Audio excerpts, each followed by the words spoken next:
우리나라 전통적인 가치관에서는 부지런함이 미덕으로 여겨졌고, 특히 여성은 어릴 때부터 집안을 잘 돌보고 얌전하며 손을 쉬는 것조차 죄악처럼 여겨지도록 교육받아 왔습니다. 집에 먼지 하나만 보여도 하늘이 무너지는 일처럼 느끼는 분들도 계셨죠.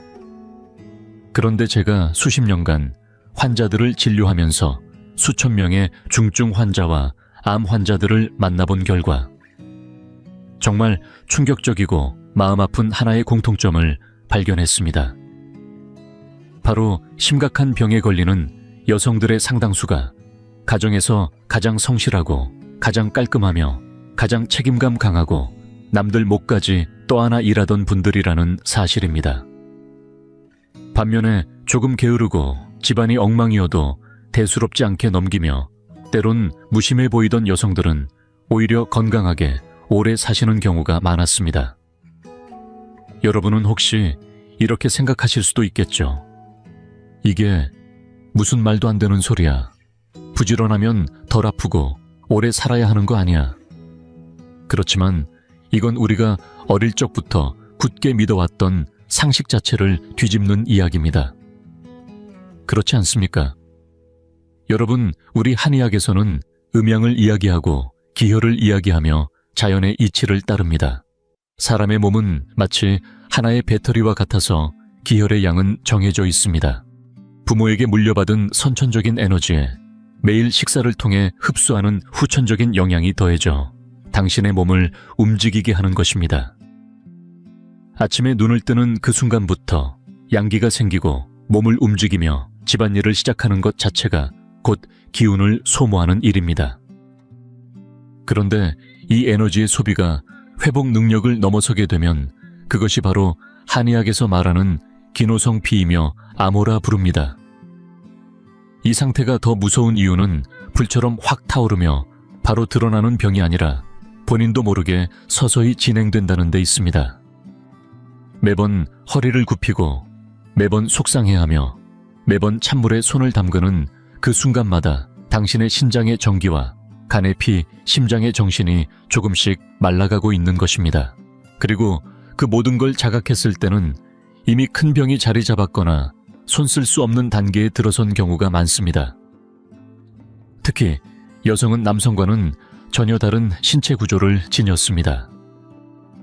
여자는 피를 바탕으로 하고 간을 선천의 근본으로 삼기 때문에 성격도 대체로 섬세하고 감정에 민감하며 작은 일도 마음 깊이 담아두는 경향이 있습니다. 이런 체질과 성향을 가진 여성이 이제부터 말씀드릴 4가지 집안일까지 무리하게 떠안는다면 그것은 집안의 청결을 위해 자신의 생명을 내어주는 것과 다름없고 바닥을 닦기 위해 자신의 피를 쏟아붓는 셈입니다. 겁주려는 게 아닙니다. 지금 눈을 감고 주위 친척이나 친구를 한번 떠올려 보세요. 가장 부지런하고 꼼꼼하게 일하던 이모나 아주머니가 지금 어디가 아프다고 하지는 않으셨나요? 아니면 이미 먼저 세상을 떠난 경우도 있었을 겁니다. 반면에 이것저것 대충 넘기고 집이 좀 지저분해도 아무렇지 않게 사는 분들은 오히려 얼굴색도 밝고 늘 웃으며 잘 지내는 경우가 많죠. 그 이면에는 분명한 원리가 있습니다. 오늘 저는 이 창문 같은 착각을 깨드리고자 합니다. 왜 이 4가지 집안일이 여성을 병들게 하는 독이 되는지, 왜 몸이 먼저 망가지는지를 낱낱이 풀어드리겠습니다. 말씀을 다 듣고 나면 제발 손에 쥐고 있던 행주를 내려놓고 고생한 자신의 몸을 한 번쯤은 따뜻하게 안아주시길 바랍니다. 왜냐하면 여러분의 생명은 그 바닥보다도 만배는 더 소중하니까요. 부엌일 중에서도 반드시 피해야 할 가사노동이 하나 있다면 바로 통풍이 잘 되지 않는 공간에서의 고온 조리입니다. 특히 기름을 영이 날 정도로 뜨겁게 달궈야만 직성이 풀리는 포결식 볶음 요리, 이게 문제입니다. 여러분, 부엌이 어떤 공간인지 아십니까? 풍수에서는 불의 기운이 가장 강한 자리라 하고 한의학에서는 여성의 형체를 가장 쉽게 소모시키는 장소로 봅니다. 예전에 제가 진료했던 한 환자가 있습니다. 50대 중반의 여성으로 담배도 안 피우고 술도 안 마시며 심성이 참 따뜻한 분이었는데 말기폐암 진단을 받고 저를 찾아와 울먹이며 물었습니다. 선생님, 저는 담배 한 번 피운 적 없는데 왜 이런 병에 걸렸나요? 그래서 제가 물었습니다. 집에서 식사는 누가 준비하십니까?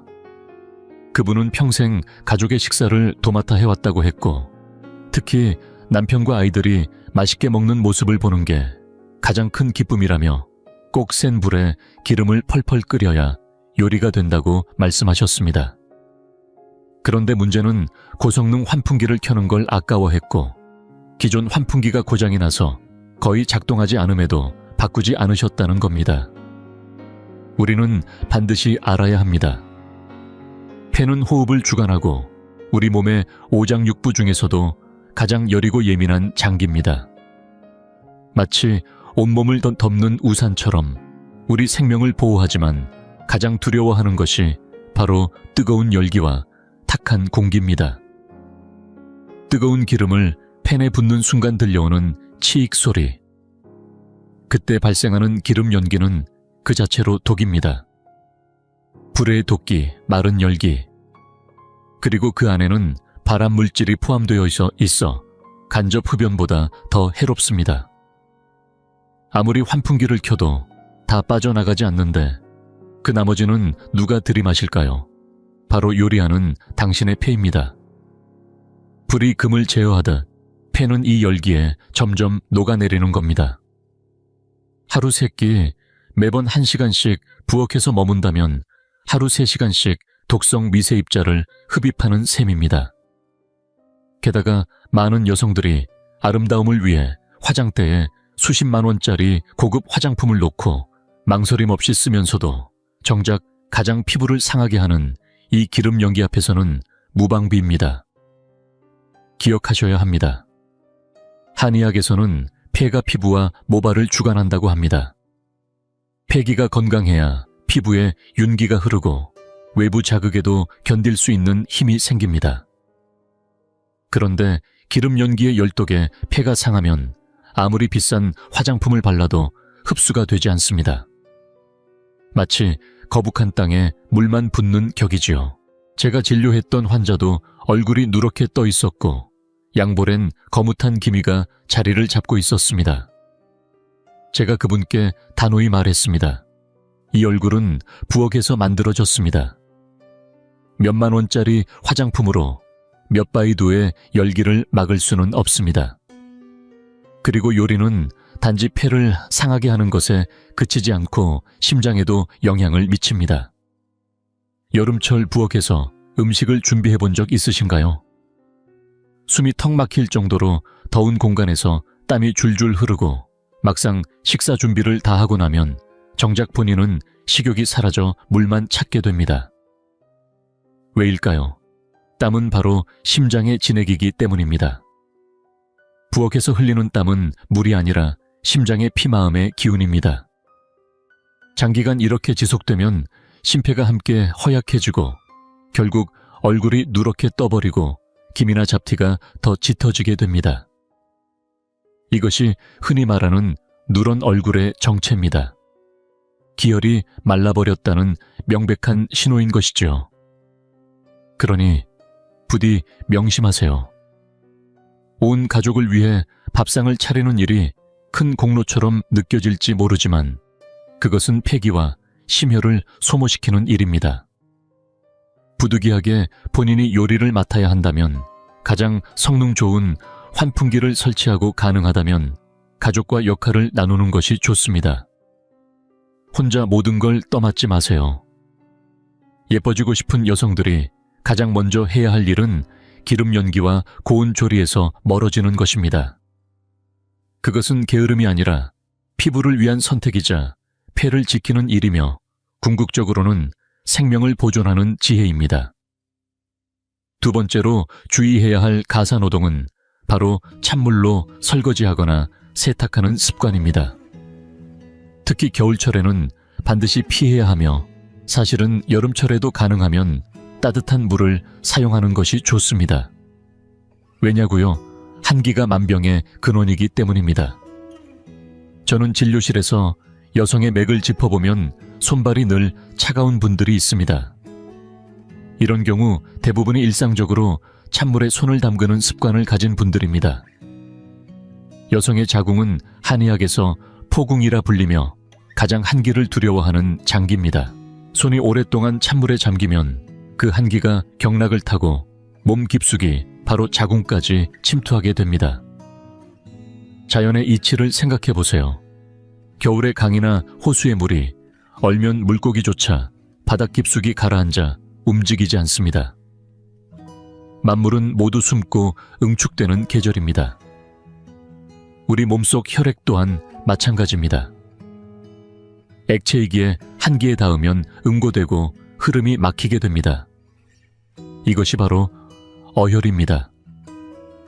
옛날 무협 소설에서 무공을 연마하던 고수가 갑자기 찬바람을 맞거나 찬물에 노출되면 기가 역전되어 내상을 입고 심한 경우 주화임에 빠진다고 했던 것 기억나시나요? 사실 여성들이 가사를 하며 몸을 움직이고 땀을 흘리는 것도 일종의 기운 소모입니다. 바닥을 닦고 식탁을 닦고 청소를 하다 보면 모공이 열리고 땀이 배출됩니다. 그런데 바로 그 순간 손을 찬물에 담가서 걸레를 빨거나 채소를 씻는다면 그때의 한기는 마치 성문이 활짝 열린 틈을 타 침입하는 적처럼 손끝을 통해 몸속 깊숙이 파고듭니다. 특히 손끝은 심장과 연결된 중요한 경락의 시작점입니다. 한기가 그 길을 따라 안으로 들어가면 가장 음기가 많은 곳, 즉 자궁의 자리를 잡습니다. 이 한기가 자궁 속에서 고이게 되면 따뜻한 혈액이 그곳에 닿자마자 멈춰버립니다. 순환이 멈추고 뭉치고 막히는 겁니다. 이로 인해 생리 때마다 견디기 힘든 통증을 겪게 됩니다. 찌르는 듯한 아픔, 감기는 듯한 묵직함, 뜨거운 찜질이라도 해야 겨우 견딜 수 있는 그런 고통 말입니다. 이처럼 어혈은 해가 갈수록 더 커지고 단단해져서 오늘은 콩알만 하던 것이 내일은 밤톨만 해지고 어느 날 초음파 검사를 받으면 의사는 말합니다. 자궁 근종이 있습니다. 난소에 물혹이 있습니다. 그리고 이어지는 말, 수술하셔야 합니다. 그 수술로는 그 뿌리까지 제거되지 않습니다. 왜냐하면 그 뿌리는 바로 한기이기 때문입니다. 제가 진료한 수많은 여성들 중에는 근종을 제거했더니 이번엔 난소에 물혹이 생기고 물혹을 제거했더니 또 다른 장기에 결절이 생기고 결국 자궁 전체를 적출하게 된 분들도 있습니다.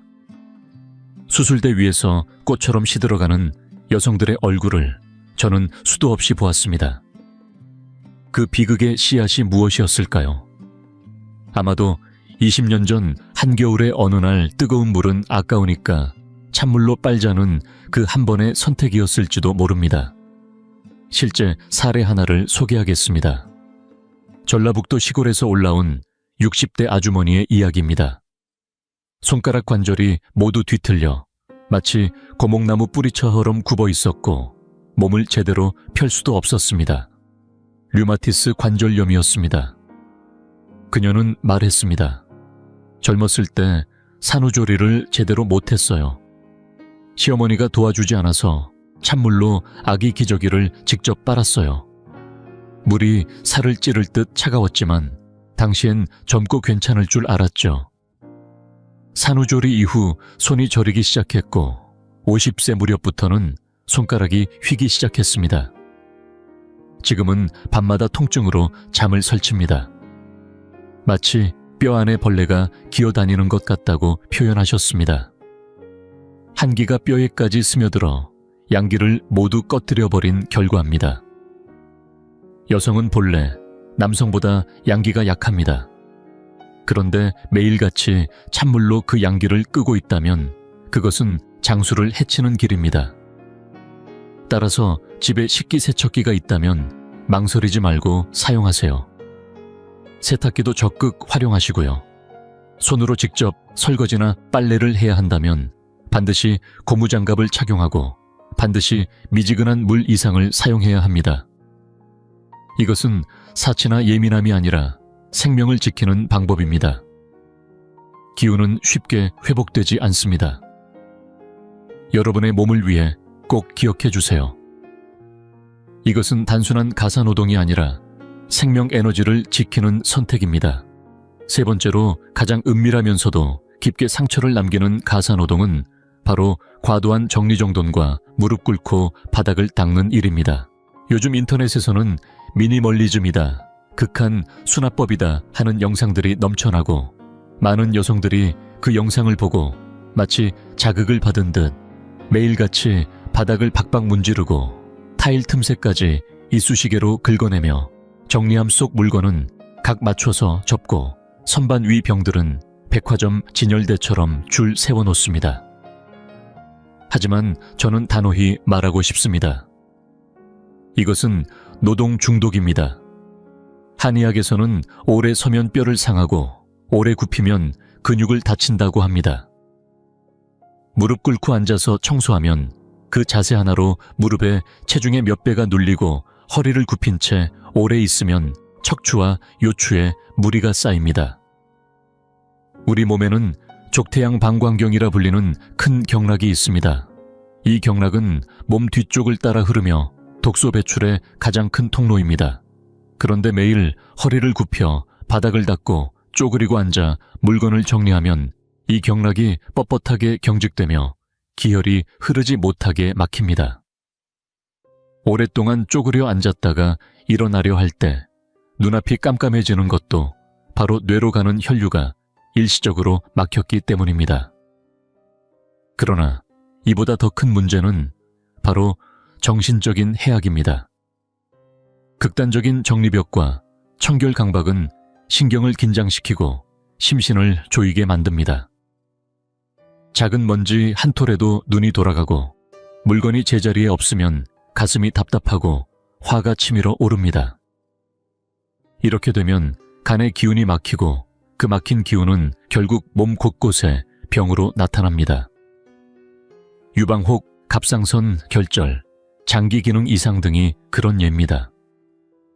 실제로 제가 진료한 환자 중 한 명은 백색 양말을 신고 온 집안을 돌아다녀도 먼지 하나 묻지 않을 만큼 집을 깨끗이 관리하던 분이었습니다. 그는 극심한 불면증으로 저를 찾아왔고 얼굴은 푸르스름하고 창백했습니다. 맥을 짚어보니 간과 신장이 함께 약해져 있었습니다. 제가 조언했습니다. 집을 조금 흐트러뜨려 보세요.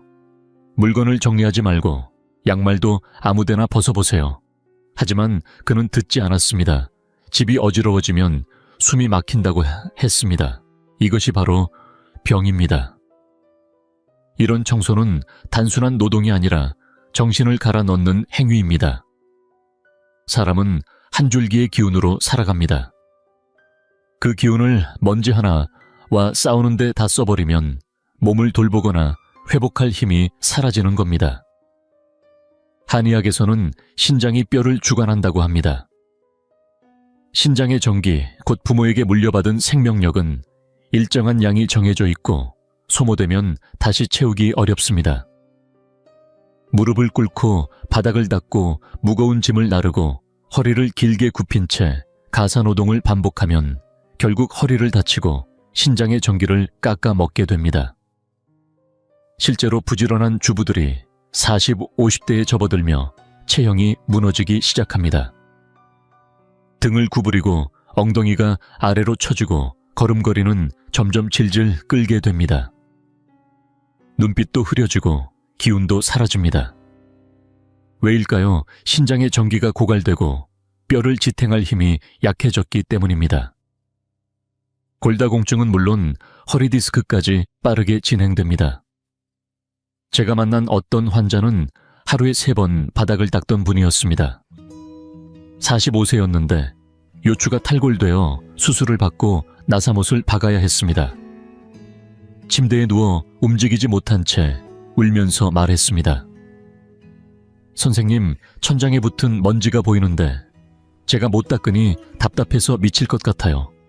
저는 그에게 말했습니다. 지금 이건 먼지가 아니라 마음속 집착입니다. 당신은 지금 그 집착에 생명을 빼앗기고 있는 겁니다. 그 바닥이 그렇게 깨끗해야만 사랑받을 것 같나요? 남편은 바닥이 반짝인다고 해서 당신을 더 아껴줄까요? 아니요. 오히려 당신이 쓰러진 지금 그는 아내 대신 간병인을 불러야 하는 현실에 지쳐 있을 겁니다. 집은 사람이 머무는 곳이지 모델하우스가 아닙니다. 약간 어질러져 있어도 사람 사는 냄새가 나는 공간이 건강한 공간입니다. 무릎 꿇지 마세요. 허리를 무리하게 굽히지 마세요. 먼지보다 소중한 건 바로 당신의 몸입니다. 네 번째로 말씀드릴 가사노동은 가장 흔하지만 많은 분들이 전혀 자각하지 못하고 있는 정서적 쓰레기 수거입니다. 눈에 보이는 청소도 힘들지만 보이지 않는 마음의 쓰레기를 혼자 다 떠안고 있는 여성들이 너무도 많습니다. 밥상 차리고 빨래하고 청소하는 것만으로도 벅찬데 거기에 더해 남편이 기분 좋은지 아이가 속상한 일은 없는지 시댁은 불만이 없는지까지 온 집안 식구들의 감정까지 다 챙기며 살아가는 당신. 누군가가 아프다 하면 제일 먼저 뛰어나가고 누가 속상해 보이면 제일 먼저 달래주는 그 역할. 그렇게 당신은 어느새 가족의 감정 쓰레기통이자 만능 해결사가 되어 있지는 않으신가요? 이 일은 손발이 고된 노동이 아닙니다. 그래서 더 위험합니다. 한의학에서는 과도한 걱정은 비장을 해친다고 했습니다. 하루 종일 걱정하고 신경 쓰고 마음 졸이는 일들을 반복하다 보면 비장이 제 기능을 하지 못하게 됩니다. 비장은 후천적인 기혈의 원천이자 우리 몸의 에너지를 만들어내는 중심인데 이 기능이 약해지면 아무리 좋은 보약을 먹어도 효과가 없습니다. 더 무서운 건 이런 끊임없는 걱정과 긴장이 울화로 바뀐다는 것입니다. 나는 분명히 가족을 위해 애쓰고 있는데 남편은 고맙다는 말 한마디 없고 아이는 반항만 하고 부모님은 서운한 소리만 할 때 그때 솟아오르는 억울한 분노 외로움. 하지만 그 감정은 누구에게도 말 못하고 마음속 깊이 눌러둔 채 꾹꾹 참기만 합니다. 이것이 바로 간의 기운이 막히는 강이울 결화화입니다. 그렇게 막힌 화 후원은 몸속에서 당신의 음기마저 태워버려 결국에는 짜증, 분노, 불면, 안절부절 같은 증상으로 이어집니다. 저는 수많은 여성들을 진료하면서 이와 같은 사례를 너무 많이 보아왔습니다. 가족을 위해 헌신하고도 몸이 망가지고 정작 남편에게는 요즘 왜 이렇게 예민하냐, 왜 이렇게 늙었냐는 말만 듣는 여성들. 왜 이런 일이 벌어질까요? 당신의 양기가 조용히 하지만 확실히 소진되어 가고 있기 때문입니다. 이 에너지는 눈에 보이지 않지만 걱정과 신경을 쏟을 때마다 조금씩 줄어들고 결국 바닥을 드러내게 됩니다. 기억하세요. 자식은 자식의 복이 있고 남편은 성인입니다. 그들도 스스로의 인생을 책임져야 할 어른입니다. 모든 것을 다 짊어지려 하지 마세요. 남편의 기분, 자식의 미래, 부모님의 평안까지 전부 책임지려는 그 무거운 마음. 당신 혼자 감당할 수 없습니다. 그건 감당해서도 안 됩니다. 그것은 당신의 허리를 서서히 조용히 무너뜨리는 무게입니다. 그렇게 눌려 지쳐버린 몸과 마음은 결국 병이 되어 돌아옵니다. 그리고 아이러니하게도 그렇게 희생한 당신을 아무도 돌보아주지 않습니다.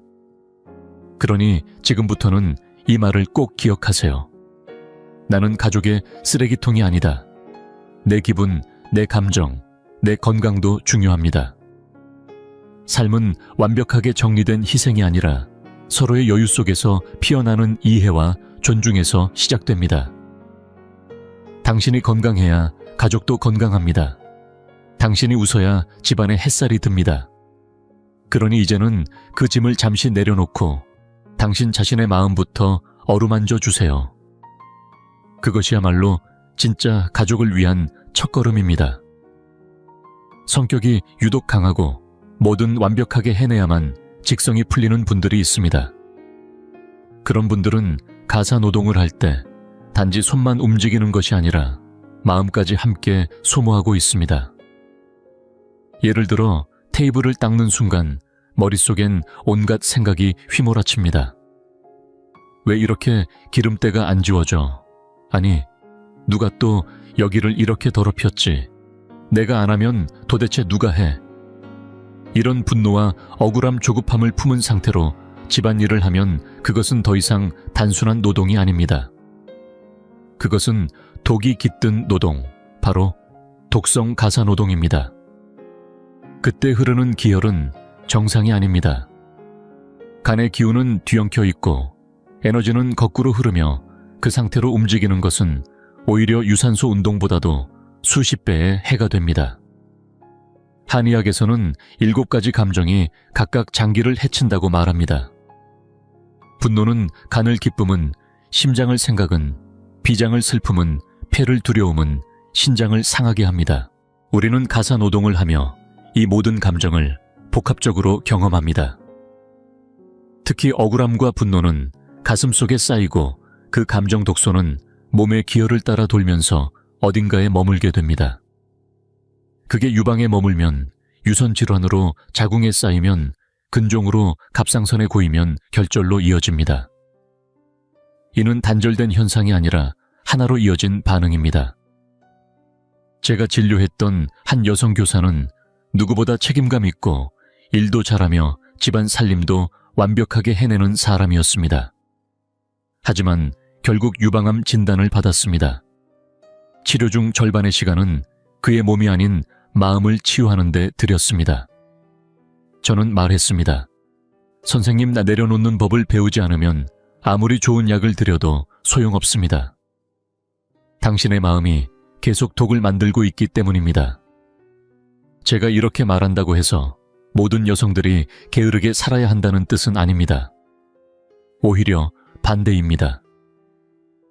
에서는 봄의 3개월은 생명이 움트고 에너지를 모으는 계절이니 모든 것을 밖으로 내지 말고 아껴두어야 한다고 했습니다. 사실 여성의 일생은 그 자체로 간직함의 시간이어야 합니다. 몸의 정기 기운 정신은 함부로 흩어지지 않도록 지켜야 할 보물입니다. 한번 주위를 둘러보세요. 장수하는 할머니들은 어떤 분들입니까? 마음이 여유롭고 일이 생겨도 쉽게 흥분하지 않습니다. 바닥이 조금 더러워도 못 본 척하고 남편이 뭐라 해도 못 들은 척 넘기며 자식들의 일에도 휘말리지 않고 그저 해가 좋으면 마당에 앉아 햇볕을 쬐며 웃음을 짓는 분들입니다. 이것이 바로 진짜 양생입니다. 그런데 지금 우리 사회는 여성에게 너무 많은 짐을 지우고 있습니다. 돈도 벌어야 하고 외모도 가꿔야 하며 아이도 돌봐야 하고 집안일도 도맡아야 합니다. 하지만 정작 중요한 나 자신은 어디에 있나요? 이제부터는 나를 돌볼 시간입니다. 누가 뭐라 해도 당신은 가족을 지키는 중심축입니다. 그 중심이 무너지면 집안도 흔들립니다. 그래서 저는 여러분께 감히 말씀드립니다. 지금부터 나쁜 여자가 되어보세요. 바닥은 사흘에 한 번만 닦으세요. 급하면 로봇 청소기를 사세요. 그것이 당신의 생명을 지키는 도구입니다. 밥은 가끔 외식하거나 남편에게 부탁하세요. 그가 조금 못하더라도 그건 그의 노력입니다.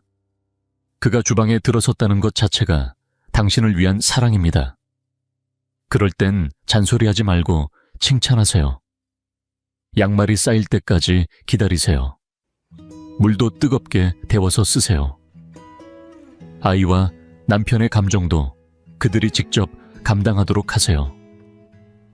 이런 여유, 이런 느긋함은 게으름이 아니라 한의학에서 말하는 무의입니다. 억지로 하지 않고 담담하고 텅 빈 마음으로 기운을 지키는 방법입니다. 그렇게 독성 가사 노동에서 벗어나면 어느 순간 느낄 겁니다. 숨이 더 깊어지고 가슴이 탁 트이며 얼굴에 붉은 기운이 돌기 시작합니다. 그건 바로 기혈이 본래 자리를 찾아 오장육부를 따뜻하게 돌보기 시작한 증거입니다. 제가 늘 환자들에게 하는 말이 있습니다. 최고의 건강 비결은 비싼 약이 아닙니다. 바로 노동을 줄이는 것입니다. 여기서 말하는 노동은 단지 손의 움직임만이 아니라 마음의 피로를 말합니다. 집은 당신을 쉴 수 있게 해주는 공간이어야 합니다. 두 번째, 직장이 되어선 안 됩니다. 집에 와서 직장보다 더 피곤하다면 그 집은 이미 당신을 소모하는 블랙홀이 된 겁니다. 혹시 누군가 이렇게 말하겠죠. 내가 안 하면 누가 해? 내가 손 놓으면 집이 엉망이 되잖아. 그 생각 바로 그게 당신을 힘들게 하는 진짜 원인입니다. 그 생각을 당신 스스로가 만들어낸 겁니다. 사실 가족들이 아무것도 하지 못하게 만든 건 당신입니다. 한 달만 손을 떼보세요. 세상은 무너지지 않습니다. 오히려 가족들이 더 성장할 수 있는 기회를 얻게 됩니다. 당신이 쓰러지지 않아야 진짜 가족이 굴러갑니다. 그리고 무엇보다 매일 단 30분이라도 꼭 자신만의 시간을 가지세요. 아무것도 하지 않아도 좋습니다. 그냥 발코니에 앉아 햇빛을 쬐고 조용히 책을 읽고 음악을 들어보세요. 그 30분은 바로 당신의 생명 통장에 기운을 저축하는 시간입니다. 이걸 한의학에서는 양신이라고 합니다. 정신이 충만해지면 기운이 차오르고 기운이 흐르면 피가 돌며 몸이 다시 살아납니다. 부디 병상에 누워 천장을 바라보는 날이 와서야 후회하지 마세요. 젊은 날 가족을 위해 집을 위해 모든 걸 바쳤지만 정작 나 자신을 단 한 번도 사랑해보지 못했다는 사실을 깨닫는 그날. 그날이 오기 전에 지금 당장 스스로에게 말해보세요. 나는 오늘 나를 위해 살기로 했다. 그 결심이 바로 당신 삶의 방향을 바꾸는 시작입니다. 이제 여기까지 4가지 가사노동의 위험성과 그 이면에 깔린 원리를 충분히 말씀드렸습니다. 하지만 위험을 아는 것만으로는 부족하다는 걸 저도 잘 알고 있습니다. 분명 이런 질문이 나오실 겁니다. 선생님, 저는 이미 수십 년 동안 이렇게 살아왔는데요.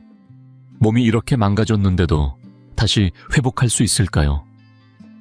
답은 분명합니다. 가능합니다. 한의학의 위대함은 바로 늦었어도 다시 기를 수 있다는 데 있습니다. 아직 숨이 붙어 있고 지금부터라도 방향을 바꿀 의지가 있다면 몸은 언제든 회복의 길로 돌아설 수 있습니다. 그래서 지금부터는 허공에 뜬 이론은 다 내려놓고 집에서 바로 실천할 수 있는 방법만 말씀드리겠습니다. 스스로 망가뜨려 온 몸을 하루하루 다시 세워 올리는 법입니다. 첫 번째로 반드시 짚고 넘어가야 할 핵심은 잠입니다. 특히 부지런한 여성분들에게 공통으로 보이는 치명적인 습관이 하나 있습니다. 바로 오늘 할 일은 오늘 다 끝내야 잠을 잔다는 생각입니다. 밤늦게까지 걸레질을 하고 새벽까지 빨래를 돌리며 그제야 마음이 놓여서 잠자리에 드는 분들.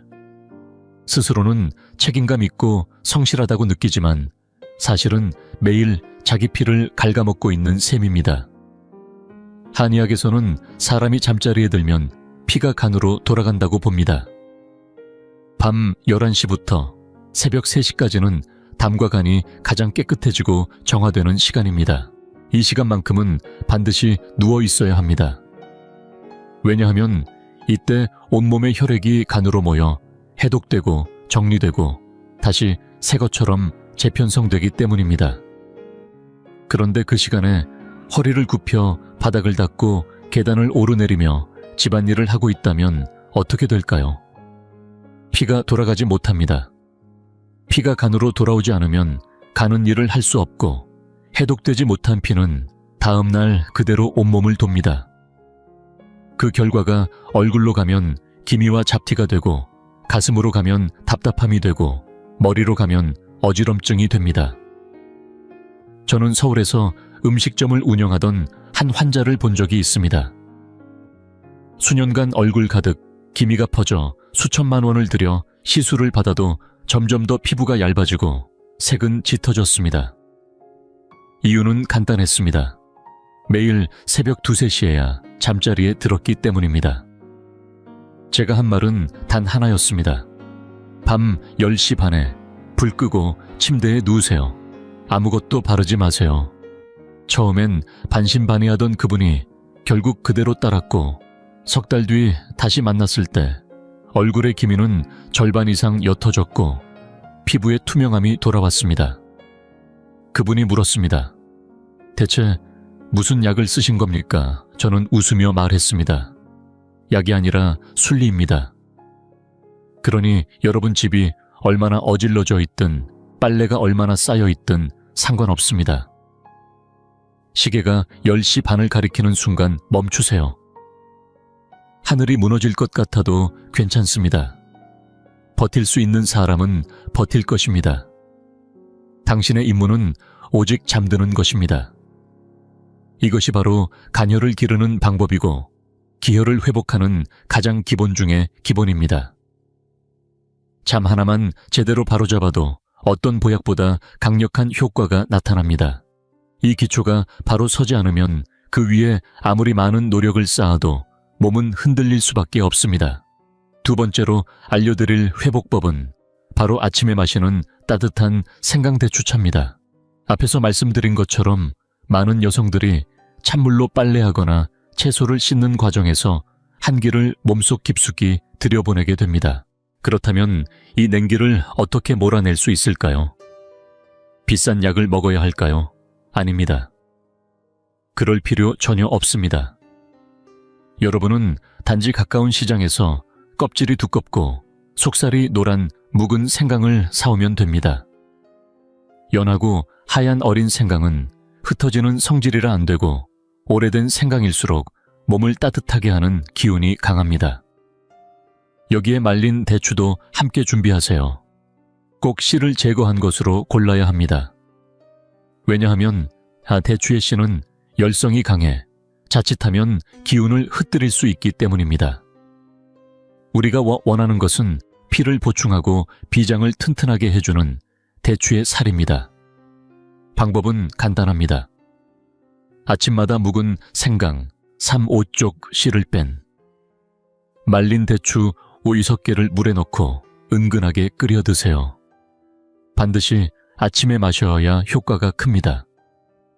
한의학에서는 아침에 생강을 먹는 것은 탕약보다 낫다고 했습니다. 아침은 하루 중 양기가 막 솟아오르기 시작하는 시간입니다.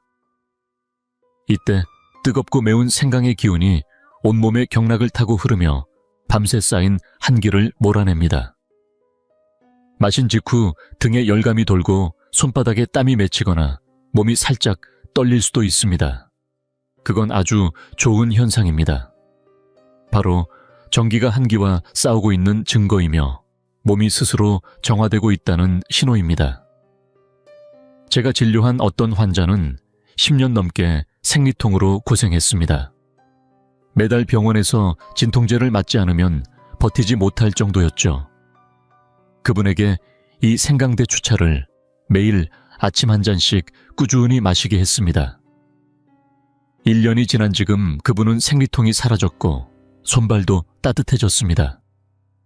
그렇게 단순한 방법인데도 중요한 건 꾸준함입니다. 단 반드시 기억해야 할 것이 하나 있습니다. 이 차는 밤에 마시면 안 됩니다. 생강은 기운을 밖으로 흩는 약성이 강해서 밤에 마시면 오히려 심장을 자극해 가슴이 답답하고 불면증이 생길 수 있습니다. 시간만 지키면 생강도 최고의 약이 되고 시간을 어기면 독이 될 수도 있다는 것이 바로 한의학의 지혜입니다. 세 번째는 돈도 들지 않고 집안에서도 쉽게 실천할 수 있는 간단한 운동법입니다. 이름하여 눈 감고 한 발로 서기. 운동할 시간도 헬스장 갈 여유도 없다는 분들을 위한 최고의 기공법입니다. 언제 하면 될까요? 물이 끓기를 기다릴 때, 드라마 광고 시간에 양치할 때 잠깐씩 해보세요. 방법은 간단합니다. 눈을 감고 한쪽 다리로 서기만 하면 됩니다. 손은 자연스럽게 내려놓아도 되고 가슴 앞에서 모아도 괜찮습니다. 중요한 건 눈을 감는 것입니다. 평소 우리는 시각에 의존해 중심을 잡지만 눈을 감으면 내 몸 안의 감각, 즉 신경과 기혈로 균형을 유지하게 됩니다. 그리고 왜 한쪽 다리일까요? 한 발로 서게 되면 중심을 잡기 위해 온몸의 기운이 발바닥 특히 용천혈로 집중되기 때문입니다. 현대인들은 생각이 많고 머리를 지나치게 사용합니다.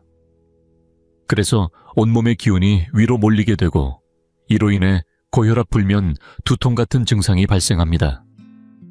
반면 하체는 차갑고 기운이 없죠. 한의학에서는 이를 상열하한이라 하며 병의 근원으로 봅니다. 이 눈 감고 한 발로 서는 동작은 그런 기운의 흐름을 아래로 내려주는 역할을 합니다. 처음엔 몇 초도 못 버티고 금세 흔들릴 수 있습니다. 그것은 당신의 기혈 흐름이 정상이 아님을 보여주는 신호입니다. 하지만 매일 몇 분씩 연습하다 보면 어느 순간 눈을 감고도 두 다리처럼 안정되게 서 있는 자신을 발견하게 될 것입니다. 이 간단한 동작 하나만으로도 수면질이 향상되고 오래된 수족냉증이나 쥐나는 증상도 개선됩니다. 돈 한 푼 안 들고 공간도 필요 없고 도구도 필요 없습니다. 오직 필요한 것은 당신이 스스로를 아끼고 회복하고자 하는 진심뿐입니다. 이 간단한 습관이 당신의 몸을 다시 따뜻하게 만들고 기운을 아래로 돌게 하여 진짜 건강의 흐름을 회복시켜 줄 것입니다. 네 번째로 알려드릴 비밀 무기는 바로 화풀이 지압법입니다. 앞에서 말씀드렸듯이 여성은 화를 잘 내지 않고 속에 담아두는 경향이 강합니다. 그런 울분과 억울함 쌓인 감정이 몸 안을 순환하지 못하고 머물면 결국 그것이 병이 됩니다. 화가 풀리지 않으면 그 기운이 쌓여서 열로 바뀌고 열은 덩어리를 만듭니다. 그럼 어디를 눌러야 할까요? 우리 몸에는 그 답이 이미 준비되어 있습니다. 바로 두 번째 발가락과 엄지발가락 사이 발등에 움푹 들어간 태충혈이라는 지점이 그것입니다. 이 자리는 간의 원기가 흐르는 길목이며 간의 정체된 기운을 풀어주는 핵심 혈자리입니다. 화가 날 때, 억울할 때 이 자리를 꼭 눌러보세요. 대부분의 분들은 처음 누르면 깜짝 놀랄 정도로 아플 것입니다. 그건 당연한 현상입니다. 그 자리에 분노와 울분이 고여 있다는 뜻입니다. 아프다고 멈추지 말고 천천히 꾹꾹 눌러서 아프지 않을 때까지 풀어주세요. 누르면서 속으로 쌓인 말을 꺼내도 좋습니다. 당신 때문이야. 억울했어. 속상했어. 이렇게 마음속 감정도 함께 흘려보내세요. 심지어 남편이나 아이에게 쌓인 감정이 있다면 이 자리를 그 사람이라고 생각하고 시원하게 풀어도 됩니다. 그렇게 태충혈이 뚫리면 가슴을 짓누르던 돌덩이 같은 무게가 사라지고 눈앞이 맑아지는 것을 느낄 수 있을 것입니다.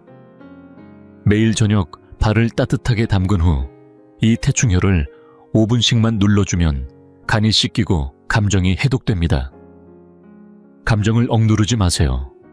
억누른 감정은 병이 되고 흘려보낸 감정만이 생명이 됩니다. 이제 마지막으로 진짜 중요한 이야기를 드리겠습니다. 바로 먹는 법의 지혜입니다. 요즘 여성들 중에는 다이어트를 이유로 이것도 안 먹고 저것도 안 먹는 분들이 많습니다. 생야차에 샐러드만 먹고 차가운 과일 주스만 마시며 한 끼를 때우는 경우도 흔하지요. 그런데 이건 단순한 식단 조절이 아니라 느릿한 자살에 가깝습니다. 한의학에서는 비장은 따뜻한 것을 좋아하고 찬 것을 싫어한다고 봅니다. 매일 차고 센 것만 먹으면 비장의 따뜻한 기운이 꺼지고 결국 비장이 제 기능을 못하게 됩니다. 그렇게 되면 몸속 노폐물을 배출하지 못하고 수분 대사도 엉망이 됩니다. 겉보기엔 살이 빠지는 것 같지만 실제로는 물살이 축적되고 붓고 흐물흐물해지죠. 이건 살이 아니라 쌓인 쓰레기입니다. 진짜 살이 빠지는 것은 비장을 회복시켜서 몸이 스스로 필요 없는 것들을 정리할 수 있게 해주는 것입니다. 건강을 지키고 노화를 늦추고 싶다면 가장 먼저 실천해야 할 것은 차가운 음식 금지입니다. 계절에 상관없이 찬물은 절대 마시지 마세요. 냉장고에서 막 꺼낸 과일은 반드시 실온에 두었다가 드시고 생야차에 샐러드 생선회 등도 가급적 피하는 게 좋습니다. 대신 국과찜처럼 따뜻한 음식을 드시고 오곡잡곡밥을 자주 드세요. 곡물은 씨앗이고 씨앗은 생명의 원천입니다. 씨앗을 먹어야 기운이 생기고 씨앗이 몸속에서 진짜 에너지를 만들어냅니다. 반면 찬 잎채소는 아무리 먹어도 기운을 깎을 뿐입니다.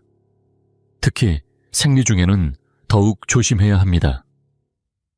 이 시기에 아이스크림 찬 음료수를 먹는 것은 스스로의 건강을 무너뜨리는 지름길입니다.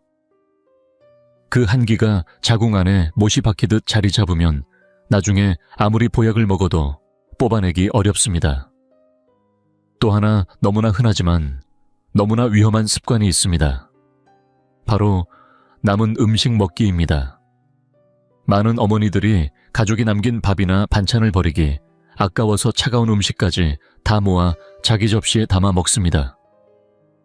아깝다는 마음은 이해되지만 그건 절약이 아니라 자기 몸을 쓰레기통으로 만드는 일입니다.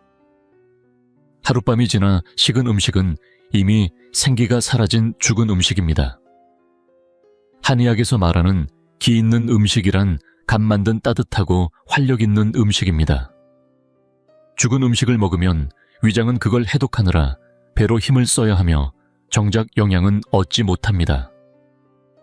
몇천억 원 아끼려다 수만 원, 수십만 원 병원비를 쓰게 되는 일이 생기고 나서야 후회하지 마세요. 그러니 기억하세요. 남은 음식은 미련 없이 버리세요. 당신의 위장은 그만큼 소중한 기관입니다. 절대 쓰레기통으로 만들지 마세요.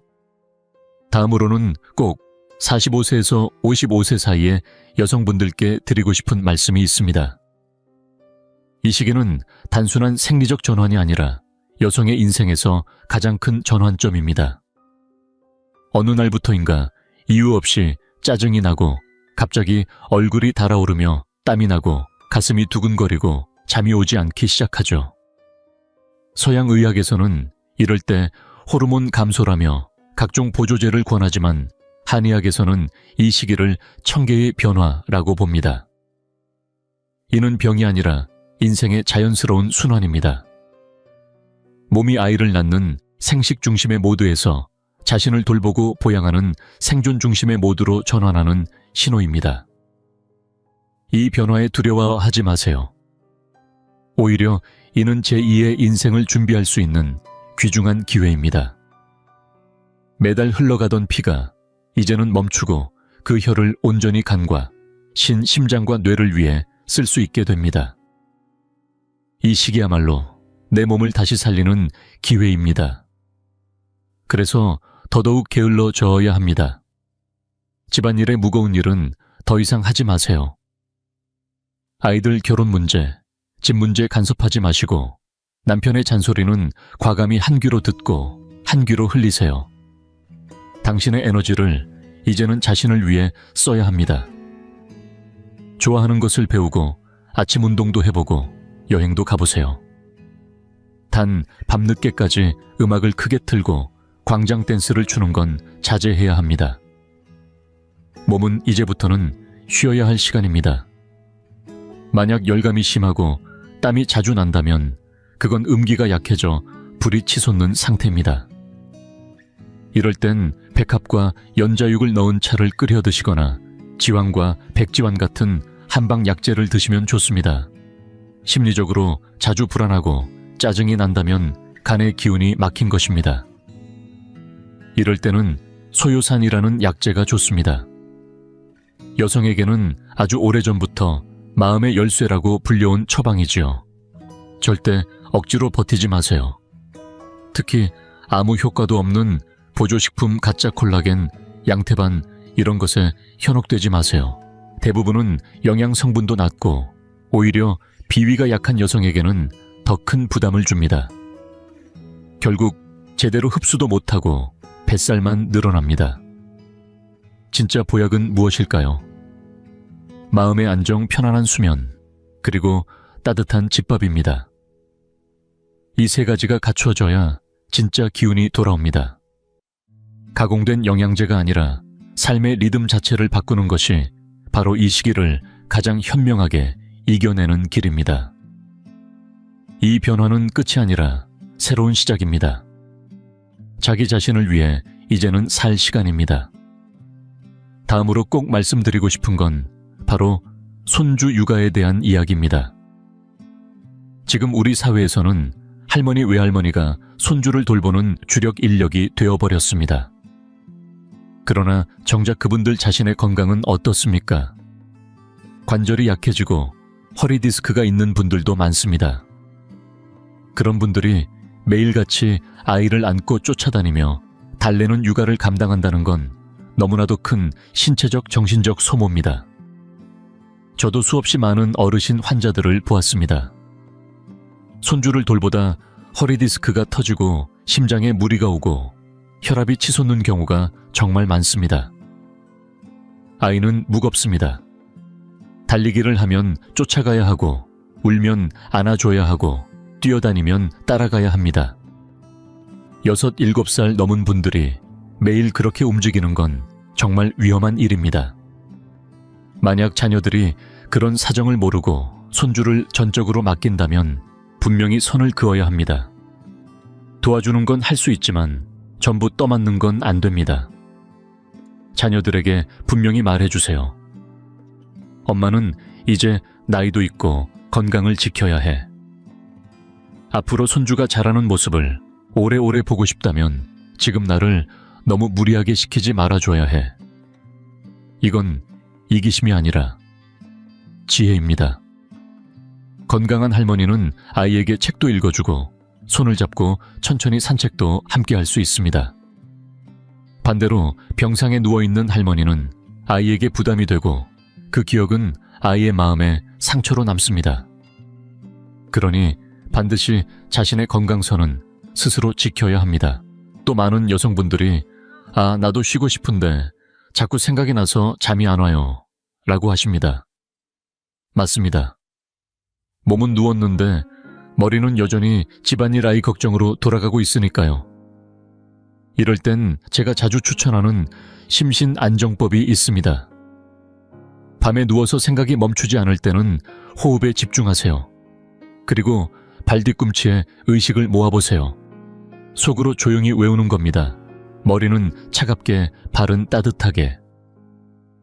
이렇게 하다 보면 산란하던 기운이 아래로 내려가면서 마음이 차분해지고 어느새 잠이 스르르 옵니다. 그리고 반드시 스마트폰은 꺼두세요. 그 빛은 간의 피를 말리는 독입니다. 밤에 불 다 끄고 누워서 스마트폰 보는 건 말라가는 음기를 마지막까지 쥐어짜는 것과 같습니다. 지금 30도 안 된 젊은 사람들조차 눈이 침침하고 목 디스크로 고생하는 걸 보면 얼마나 위험한 습관인지 알 수 있죠. 저는 이런 말씀도 드립니다. 저녁 10시 이후엔 휴대폰은 꺼서 거실에 두세요. 누가 연락하든 중요한 일이든 다음날 아침에 보면 됩니다. 세상에 잠보다 중요한 일은 없습니다. 마지막으로 계절에 따라 건강을 돌보는 법도 알려드릴게요. 한의학에서는 천인합일이라고 말합니다. 계절에 맞게 살라는 뜻입니다. 봄은 기운이 올라오는 시기이니 창문을 열고 산책을 자주 나가고 햇빛을 받아야 합니다. 여름은 기운이 가장 소모되는 시기이니 한낮의 더위 속에 집안일을 억지로 하면 심장의 기운을 해치게 됩니다. 반드시 피해야 합니다. 가을은 수렴의 계절이기 때문에 조용히 차분하게 지내고 자극적인 음식은 피하며 기름지고 무거운 음식은 줄이고 따뜻한 국물 위주로 드시는 게 좋습니다. 겨울은 말씀드린 대로 폐장의 계절입니다. 되도록 땀을 많이 흘리지 말고 찬물도 피하고 곰처럼 웅크리고 쉬는 자세로 하루하루를 보내야 합니다. 일찍 자고 몸을 아끼는 것만으로도 질병은 멀어지고 기운은 회복됩니다. 계절의 흐름에 따라 살면 하늘이 지켜줍니다. 그러나 그 리듬을 거스르면 몸이 먼저 아프기 시작합니다.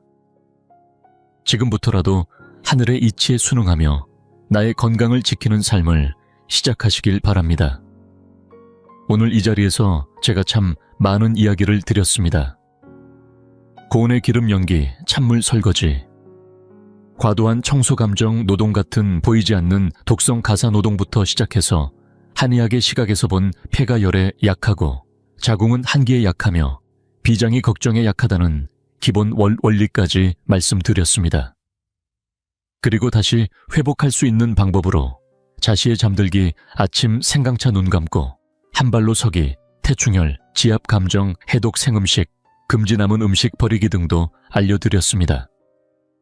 이 모든 것을 관통하는 핵심은 단 두 글자입니다. 바로 보양. 여성은 음에 속하는 존재입니다.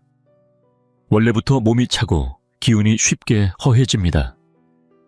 그런데 거기에다 하루하루 양기를 소모하고 한기를 불러들이는 일만 계속하면 그건 스스로를 무너뜨리는 일입니다.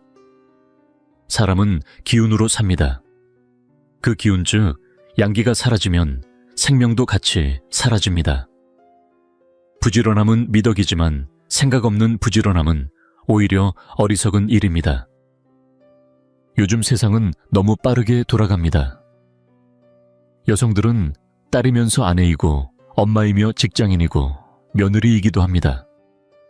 그 모든 역할이 여러분에게 완벽함을 요구합니다. 하지만 단 한 사람도 여러분에게 건강하라고 말해주지 않습니다. 그래서 오늘 제가 여러분께 꼭 전하고 싶었습니다. 집안의 먼지는 닦아도 끝이 없고 아이 옷은 빨아도 계속 더미처럼 쌓이며 주방의 설거지는 끊이지 않습니다. 하지만 여러분의 생명은 단 하나입니다. 기혈도 소모되면 다시 차오르기 어렵습니다. 허리가 아파서 펴지지 않을 때, 생리통으로 창백한 얼굴을 마주할 때, 거울 속에 퀭한 얼굴을 보고 눈물이 날 때, 그때 제 말을 꼭 떠올려 주세요. 걸레를 내려놓고 일을 멈추고 따뜻한 물을 한 잔 따라 마시고 햇볕 아래 앉아 조용히 음악 한 곡 들으세요. 그리고 자기 자신에게 이렇게 말해보세요. 사랑하는 나 정말 수고했어. 너는 완벽하지 않아도 괜찮아. 건강하고 행복하면 그걸로 충분해. 그렇게 스스로를 인정하는 순간 여러분은 진짜 회복을 시작하게 됩니다. 이상하게 들릴 수도 있지만 게으름은 회복의 신호일 수 있습니다. 그동안 너무 바쁘게 살았기 때문입니다. 그런데 여러분이 그런 회복을 시작하자마자 가족이 무너질까요? 전혀 아닙니다. 오히려 여러분이 웃게 되니 집안 분위기도 밝아지고 건강이 돌아오니 에너지도 넘치게 됩니다. 행복한 여주인은 집안의 최고 명당이고 건강한 엄마는 자녀에게 가장 든든한 언덕입니다. 혹시 지금 이 영상을 보고 계신 분이 여성이라면 꼭 이 영상을 여러분의 친구, 언니, 동생들에게도 보내주세요. 여성은 여성의 힘으로 깨어나야 합니다. 우리가 먼저 바뀌어야 합니다. 건강을 되찾고 아름다움을 되찾고 품위와 자존심을 회복해야 합니다. 저는 여러분의 오랜 친구이자 잊고 있던 몸과 마음을 다시 불러 깨워주는 의사입니다. 건강을 지키는 일은 몸을 먼저 돌보는 것이 아닙니다.